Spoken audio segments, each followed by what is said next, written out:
Families are sacred. Repeat that. Families are sacred. And today, in this place, we practice that holy act of kinship. We are all family, and we are here to treat each other as if that were true. But think about all the other people who are affected by their loss. Think about their families, their parents, their children, their friends, their neighbors. Because it's not just those lives that were affected. It was all who knew them and loved them. Very busy 24 hours. Demonstrators erupted across LA, tensions reaching a boiling point, and now National Guard members are here in Southern California. And President Donald Trump has said that Marines could also be called in.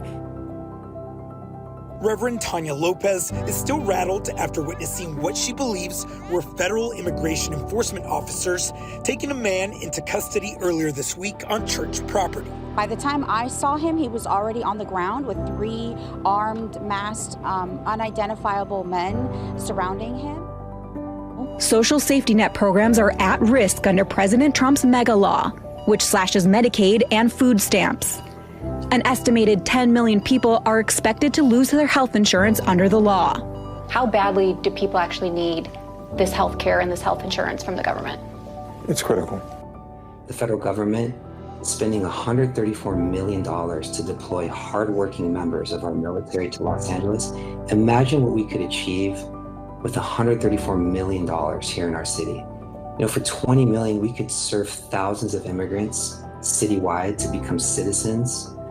For like $5 million, we could expand free ESL classes, multilingual job training.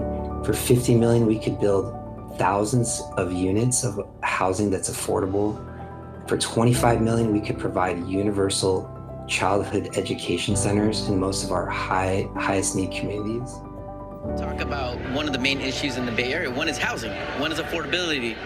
But in terms of affordability, what are some protections that we have for renters and tenants? Literal fungi growing out of carpets in their house. Residents shared photos of mold, brown water coming out of sinks. There was somebody we're familiar with who was picked up by ICE, breadwinner for the family, been in this country for many, many years.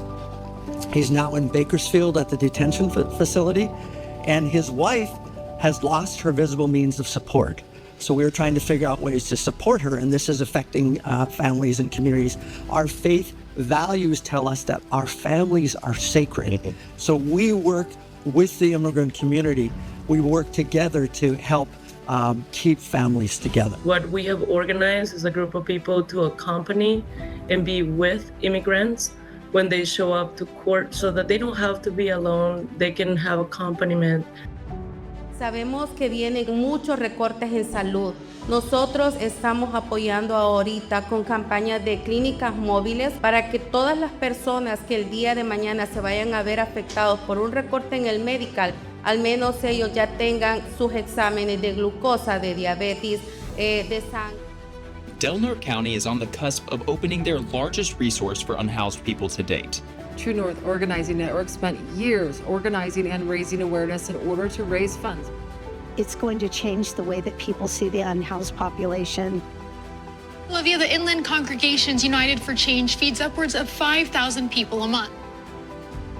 This is what one ICUC distribution center looks like.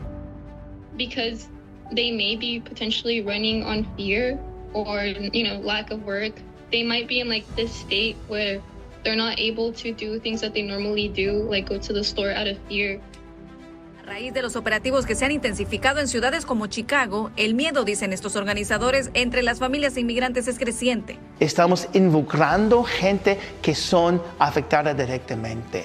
Por eso las personas que están dirigiendo este proceso son gente de la parroquia de Guadalupe, gente que vive esta experiencia en sus propias vidas. The Dodgers were, however, supposed to make a statement yesterday. That was, however, postponed because federal agents were seen outside of Dodger Stadium. We really are in a crisis, and we need the Dodgers to make a statement This morning, more than 50 community, faith, labor, and immigrant rights leaders delivered a letter to Dodgers ownership, calling on Dodgers chairman Mark Walter to publicly denounce immigration raids, support community organizations, and continue to ensure no team property is ever used for immigration enforcement. I want to show you their post on X a few moments ago. In partnership with the city of Los Angeles, the Dodgers have committed $1 million toward direct financial assistance for families of immigrants impacted by recent events in the region. This isn't just about policy, but it's about people. It's about mothers and fathers, sons and daughters, children of God who are simply looking for safety, dignity, and a chance to breathe free. Enough is enough! We said that we commit to listening to our friends and to our neighbors and to our families to see what's important for them. And that's exactly what you all did. Give yourselves another hand. Go. Yes, we can. Yes.